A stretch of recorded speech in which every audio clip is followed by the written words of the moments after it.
안녕하세요. 얼마 전 미국에 온 30대 여자입니다. 계모인 시어머니 때문에 하마터면 미국에 혹 하나 달고 올 뻔했던 어처구니 없는 이야기를 해드릴게요. 남편과 저는 사내 커플이었습니다. 저는 원래 사내 연애에 대해 그다지 호의적인 편은 아니었어요. 사귀다 헤어지기라도 하면 제 인생에 큰 타격을 입힐 수도 있다고 생각했으니까요.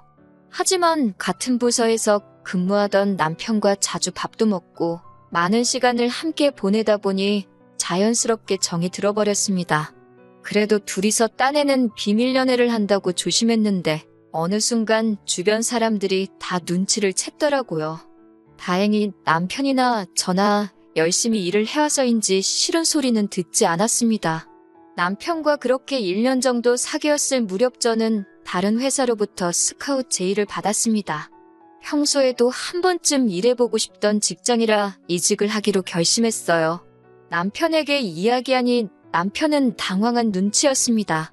지금 생각해보니 그때 제가 가려던 회사가 대부분이 남자 직원들이라 그랬나 싶기도 하네요. 이직 이야기가 얼마 지나지 않아 남편은 자기 거라고 확실히 도장을 찍어야겠다며 결혼하자고 했습니다. 그렇게 결혼을 약속하고 회사를 옮겼어요. 결혼 이야기가 본격적으로 진행되면서 시댁에 인사를 드리러 가던 날이었습니다. 시댁은 서울에서 멀리 떨어지지 않은 곳에 있었기에 저희는 차를 가지고 가게 되었어요. 남편은 부담 갖지 말고 편하게 들으라며 마치 남 이야기하듯 자기 어린 시절 이야기를 시작했습니다. 남편이 5살이었을 때 불의의 사고로 친어머니가 돌아가셨다고 합니다. 그 당시 안정적인 직업이 없었던 시아버지께서는 남편을 외할머니에게 맡겼고 그렇게 10년 동안 남편을 한 번도 보러 오지 않으셨대요. 그러다 어느 날 재혼을 하게 되었다며 지금의 시어머니와 왔더랍니다. 그 이후로 시부모님과 함께 살기 시작했대요. 그리고 얼마 지나지 않아 두 분 사이에서 여동생이 태어났는데 그게 바로 제 시누이입니다. 그런 이유로 자기한테 나이 차이가 많이 나는 여동생이 있는 거라며 혹시 궁금해할까봐 말해주는 거라고 하더라고요. 평소에 성격이 밝고 가족들하고도 사이가 좋은 것 같아 보였기에 남편에게 그런 과거가 있는 줄은 상상도 못했습니다. 시댁에 도착하니 시부모님이 저희 둘을 반갑게 맞아주셨습니다. 신우는 어디 갔는지 안 보이더라고요. 저는 그저 속으로 어른들이 모인다니까 불편해서 어디 다른 데라도 갔나 보다 생각했어요. 얼마 안 있다가 식사부터 하자는 시어머니 말씀에 모두 식탁으로 모였는데 그때 2층에서 인기척이 들리더니 신우가 툴툴거리며 내려오더라고요. 신우는 진한 화장에 머리를 노랗게 염색하고 있었는데 그걸 보고는 요즘에는 학교에서는 학생이 저러고 다녀도 뭐라고 안 하나 그런 생각을 했습니다. 신우는 저를 힐끗 보더니 아는 체도 안 하고 밥만 먹기 시작했어요. 그러자 시어머니께선 당신이 보기에도 그 상황이 민망하셨는지 애가 원래 숫기가 없어서 그렇다며 신경 쓰지 말라고 하셨습니다. 시아버지께서는 말수가 많지 않으셨고 반면에 시어머니는 다정하신 분 같았습니다. 하지만 제가 집안의 속사정을 듣고 와서인지 시어머니가 남편보다는 신우를 훨씬 많이 챙기는 것 같았어요. 정확히 말하자면 시어머니께서 신우 눈치를 엄청 살피시더라고요.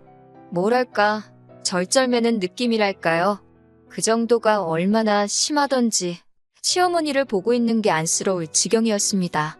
집으로 돌아오는 길에 어머님께서 딸 눈치를 너무 보시는 거 아니냐고 남편에게 물으니 한참을 망설이다가 편견 같은 거 가지면 안 된다며 충격적인 이야기를 해주더라고요. 그건 바로 신우가 학교에서 엄청난 말썽꾸러기였다는 거예요. 친구들을 너무 많이 괴롭히다 못해 학교 측에서 감당을 못하겠다며 차라리 전학을 가달라고 부탁해 올 정도로 문제아였다고 합니다. 신우는 나중에 필요하면 검정고시를 본다며 학교를 그대로 자퇴해버렸다더군요.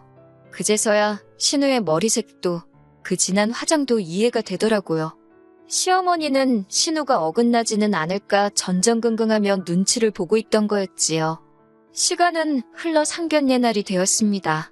양가 어른들만 모시고 하려고 했는데 맛있는 거 먹는데 어떻게 신우만 쏙 빼고 먹냐는 시어머니의 말씀에 그럼 신우도 데리고 나오라 했습니다. 남편과 저희 가족이 한 10분 정도 먼저 도착해서 자리에 앉아 있었어요. 그리고 약속 시간을 살짝 지나 시부모님과 신우도 도착을 했습니다.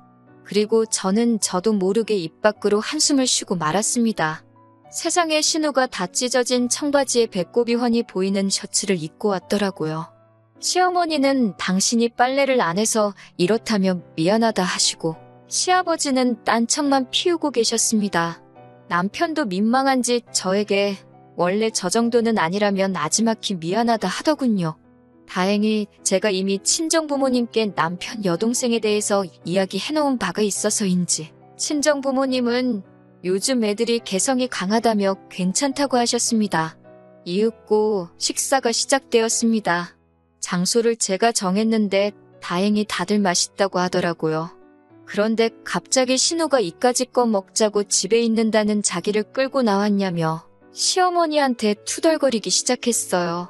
너무 버릇없는 행동을 보여서 제가 남편을 툭 치며 한마디 하라고 했습니다. 그런데 남편은 모르는 척만 하더라고요. 보다 못한 제가 그래도 기왕 나왔으니까 기분 풀라고 한마디 했어요.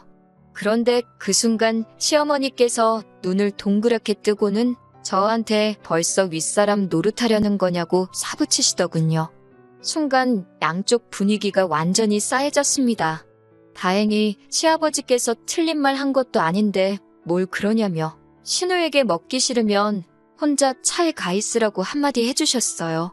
그제서야 신우도 입술만 삐죽거리고 조용해졌습니다. 이틀 뒤 데이트를 하다가 상견례 때 있었던 일에 대해서 남편과 이야기를 하게 되었어요. 시어머니께서 신우한테 너무 관대한 거 아니냐고 하니까 본인도 알고 시아버지도 잘 알고 계시답니다. 하지만 남편의 말은 뜻밖이었습니다. 비록 첫 번째 부인은 사고로 잃었지만 어쨌든 남편 입장에서는 엄마 없이 자라는 서름을 겪은 거잖아요. 이번에 이혼이라도 하게 되면 또 다시 딸도 편부모 밑에서 자라야 하는데 당신 자식한테 그런 서름을 또 겪게 할 수는 없다고 그래서 웬만한 건 그냥 참고 사신다 하더라고요. 남편도 시아버지의 그런 뜻을 알기에 웬만하면 시어머니랑 부딪히지 않으려고 한다고 했습니다. 그 이야기를 들으니 상견례 자리에서 남편이 나서지 않았던 것이 좀 이해가 되더라고요. 그리고 얼마 뒤 저는 시아버지께 생각지도 못한 연락을 받았습니다. 저희 회사 근처로 오신다면 남편과 셋이 밥이나 함께 하자고 하시더라고요. 무슨 일로 부르시는 건지 전혀 짐작조차 안 돼서 정말 긴장이 많이 됐어요. 고깃집에서 만났는데 시아버지는 먹고 싶은 건 다 시키라고 하셨습니다. 고기가 나오니까 당신이 직접 구워주시기까지 하셨어요. 저랑 남편이 서로 굽겠다고 하는데도 하루 종일 일한 사람들이니까 편하게 먹기만 하라고 하시는데 정말 감동이었네요. 이윽고 시아버지는 저희에게 결혼할 때 뭐뭐가 필요하냐고 물어보셨습니다. 그러면서 농담 반 진담 반처럼 상견례 자리에서는 시어머니가 있어서 못 물어보셨다고 혹시 서운했냐고 하시더라고요. 사실 신우가 아직 어리기도 하고 또 시어머니가 어쨌든 남편에겐 친어머니가 아니다 보니 집 문제라던가 혼수예단 문제를 말하기가 어렵더라고요.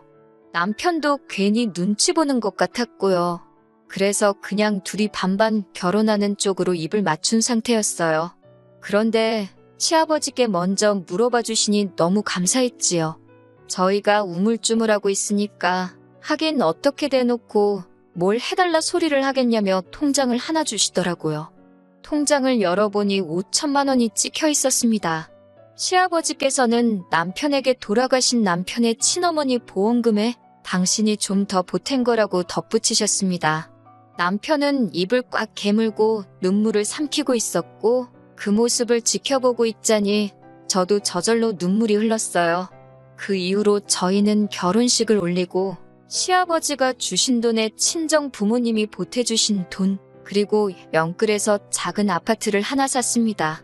그런데 얼마 지나지 않아 남편이 회사를 관두게 되었습니다. 직장 상사와의 불화가 있었는데 남편이 그 스트레스를 견뎌내지 못했거든요. 대출까지 있는 대로 끌어서 집을 샀는데 바로 남편이 퇴사를 하니 정말 힘들었습니다. 남편도 저를 바라볼 낯이 없다며 막노동을 나가기 시작했어요. 이직을 하기 위해서 20곳이 넘는 회사에 이력서를 넣고 면접을 보길 반복했지만 남편이 일하던 바닥이 워낙 인맥으로 끌어주는 곳이라 그런지 번번이 고배를 마셔야만 했습니다. 저는 남편에게 기죽지 말라고 두드리면 열린다지 않냐며 열심히 해보자고 다독였습니다. 하지만 그 시간이 길어지자 저도 불안하고 스트레스를 받게 되더라고요. 그러다 하루는 제 상황을 알고 있던 회사 상사가 저를 불렀습니다. 자기가 간섭할 일이 아닌 것 같지만 요새 얼굴이 금방이라도 쓰러질 것 같아서 그런다며 혹시 해외에 나가고 싶은 생각이 있냐고 묻더라고요. 회사에서 전부 다 지원해주는 해외 연수니까 남편이랑 같이 가라고요. 인생의 터닝포인트가 될지 아냐면서 말이지요. 남편과 상의 끝에 해외 연수를 가기로 했습니다. 다행히 배우자에 대한 지원도 어느 정도 가능하였기에 이러한 결심을 내릴 수가 있었어요. 남편의 실직을 걱정하던 양가에도 이 기쁜 소식을 알렸습니다. 특히나 시어머니께서 너무 좋아하시더라고요. 남편에게도 잘 된 일이라고 그러시는 게 아니고 혼자서 다른 계산을 하고 계셨거든요. 시어머니께서는 저희더러 신우를 같이 데려가라고 하셨습니다. 그럼 애가 영어도 늙어고 세상을 보는 눈이 넓어지지 않겠냐 하시면서요. 저희들 먹는 밥상에 수저 하나만 놔주면 된다면서 정말 아무것도 아니라는 듯 말씀하시는 그 뻔뻔함에 기가 차더라고요. 저는 그렇게는 못한다고 말씀드렸습니다. 저나 남편이 지금 놀러가는 게 아니라고 몇 번을 설명해도 시어머니는 듣질 않으셨어요. 급기야는 저희더러 신우를 안 데려가겠다는 건 가족이기를 거부하는 거고 저희가 신우의 인생을 망가뜨리는 거라고 하더군요. 심지어 그 불만투성이에 툴툴거리고 욕을 입에 달고 살던 신우가 저를 언제부터 그렇게 친했다고 언니 하고 부르는데 두 모녀가 가증스럽기까지 했습니다. 저는 남편에게 아무리 시어머니랑 부딪히기 싫어도 이번만큼은 당신이 나서달라고 몰아붙였습니다. 내가 무슨 욕바지도 아니고 왜 나 혼자 시어머니의 말도 안 되는 요구를 감당해야 하냐고요. 친정에서도 그럴 거면 그냥 이혼하고 혼자 가라는 소리까지 하셨을 정도로 저와 저희 친정 부모님은 스트레스를 받고 있었습니다. 그리고 출국 한 달 전쯤 남편이 결국 폭발을 했습니다. 어김없이 전화에 신우 데려가라고 난리를 치는 시어머니께 여동생만 자식이냐고 나는 자식 아니냐고 소리를 치더군요. 자꾸 이러시면 자기 이혼당한다고 그랬으면 좋겠냐고요. 한 번이라도 자기를 친자식으로 생각하신 적이 있다면 제발 억지 좀 그만 쓰라고 거의 울부짖듯이 외쳤습니다. 시어머니는 눈도 깜짝 안 하고 남편더러 너도 결혼했으니 이제 자식 낳아보라고? 배 아파 나 키운 자식하고 그냥 키우기만 한 자식하고 그게 어떻게 같을 수가 있겠냐 하시더군요. 옆에서 듣고 있던 저는 정말 심장이 쿵하고 내려앉는 기분이었습니다. 아무리 그래도 10년을 넘게 어머니라고 부르며 옆에 있던 자식한테 어떻게 저런 모진 말씀을 하시나 싶었어요. 그날 이후로 한 일주일 동안 남편은 거의 술만 마셨습니다. 저는 도저히 보고만 있을 수가 없어서 시어머니를 찾아갔어요. 시댁에 가니 시어머니가 저를 개보듯 닭보듯 하시더군요. 잘못했다고 사과하려고 왔냐고 물으시길래 제가 뭘 잘못했냐고 받아쳤습니다. 시아버지는 저에게 그게 무슨 말버릇이냐며 오냐오냐 하니까 어른 무서운 줄 모르냐고 호통을 치셨어요. 문득 시아버지가 지금 이 상황을 정확히 알고 계신 건지 궁금했습니다. 저는 시아버지께 저랑 남편은 이제 이혼해야 할 것 같다고 말씀드렸어요. 그러자 시아버지께서 눈이 동그래지시더니 어디 감히 이혼 소리를 하나며 말버릇 지적한 걸로 잔소리 들었다고 이혼한다고 하는 거냐며 호통을 치시더라고요. 저는 시아버지를 먼저 진정시키고 회사에서 준 해외 연수 기회며 그동안 시어머니가 신우 데려가라고 억지 쓴 일부터 그날 시어머니가 남편에게 했던 배 아파 낳은 자식 이야기까지 그동안에 있던 모든 일에 대해서 하나도 빼놓지 않고 다 일러바쳤습니다. 처음에는 저더러 말도 안 되는 소설 쓰고 있다고 믿지 않으셨던 시아버지도 제가 그나마 가지고 있던 몇 개의 녹음 파일을 들려드리자 점점 안색이 안 좋아지시더군요. 시어머니께서는 시아버지께 당신이 너무 열받아서 그런 소리를 한 거라며 오빠가 미국물 먹으러 가면서 여동생 좀 데려가는 게 그렇게 어려운 일이냐고 계속 당당하게 행동하시더군요. 하지만 시아버지께서 무서운 눈으로 시어머니를 노려보시더니 딸 앞길은 걱정되고 아들 앞길은 신경 안 쓰냐며 엄마라는 사람이 어째 그러냐고 혀를 차셨습니다. 그러더니 저에게 네 시어머니가 하는 말은 지금부터 하나도 귀담아 들을 필요 없다고 니들 일은 니들이 알아서 하라고 하시더군요. 그러자 시어머니가 지금 며느리인 제 앞에서 자기를 무시하는 거냐며 그럴 거면 이혼하자고 시아버지께 달라들더라고요. 그러자 시아버지도 툭하면 이혼하자 소리 당신도 지겹다면 나가라고 그렇게 이혼해서 혼자 살고 싶으면 딸은 두고 혼자 나가라고 고함을 치셨습니다. 처녀를 건드려 놓고 결혼 안 해준다고 난리를 쳐서 팔자에도 없는 재혼을 하게 만들더니 이제는 평생을 이혼하자는 소리로 사람을 괴롭힐 거냐면서요. 점점 시부모님의 부부싸움이 과격해져서 제가 있기가 뭐하더라고요. 결국 일단 알겠다고 말씀드리고 시댁에서 빠져나왔습니다. 저는 남편에게 시아버지가 하신 말씀을 전하고는 냉정하게 들릴지 모르겠지만 이제 시어머니에 대한 미련이나 원망은 마음에서 버리라고 했습니다. 나랑 결혼했으니까 행복한 미래만 생각하고 같이 열심히 살자고요. 그리고 며칠 뒤 시아버지께서는 제 계좌로 500만 원을 보내주셨습니다. 생각지도 못한 돈에 제가 연락을 드렸고 결혼 전 그날처럼 셋이 식사를 하게 되었어요. 이번에는 제가 고기를 구웠습니다. 시아버지께 돈은 돌려드리고 싶다고 했더니 10년 동안 아들 공부에 하나 신경도 못 써준 못난 아비라면서 그래도 죽은지 엄마를 닮았는지 똑똑하게 자라서 저처럼 좋은 여자를 만났다고 또 떨어져서 살게 되는 건 가슴 아픈 일이지만 미국 가서 한번 열심히 해보라고 하시더군요.